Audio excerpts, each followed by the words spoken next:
We are here at the 2012 Zeitgeist Media Festival, and I am speaking with Tim Kring, the creator of the blockbuster Heroes and also Touch, and the upcoming Conspiracy for Good, which I really want to learn more about. So let's ask Tim Kring what he's been up to.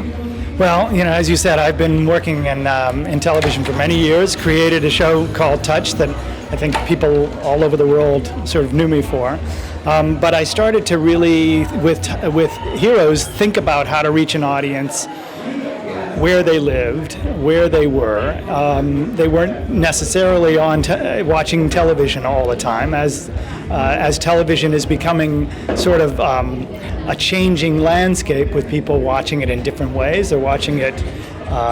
They're downloading stuff. They're streaming their shows. They're watching them on DVDs and sort of binge watching them. And so television is kind of changing, and no longer it's no longer sort of appointment television. So I started to think about how to reach an audience where they were, if they were in their email box, or they were on the internet, or they were playing games, or they were on their mobile devices. The idea was to try and fish where the fish are and tell story. So on Heroes, we did this enormous, giant narrative that lived in a kind of 360 way around the television show. And it was from the learning of that, by creating this big online community around the show, that I started to think about how to reach that audience to do something positive in the world.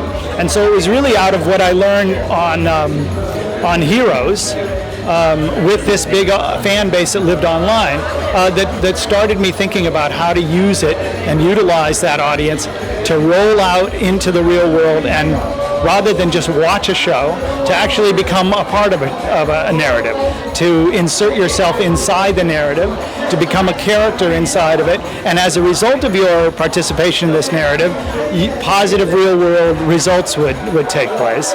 And so 2 years ago, we did the pilot project of a project called Conspiracy for Good that did exactly that it placed you using mobile applications on the streets of London. It actually took place, we used London as our kind of almost a board game, if you will, a backdrop for a narrative. We had up to 40 actors on the streets of London that you would interact with.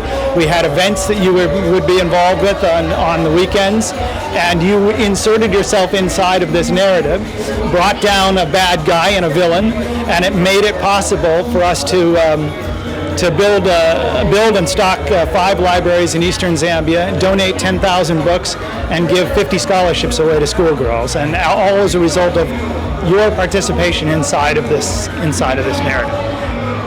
This is exciting, Tim. Thank you for being part of the 2012 Zeitgeist Media Festival. Could you give a nice shout out to the viewers? Well, listen, everybody, this is an amazing event, and thanks to Peter Joseph and to all the people who made it really possible.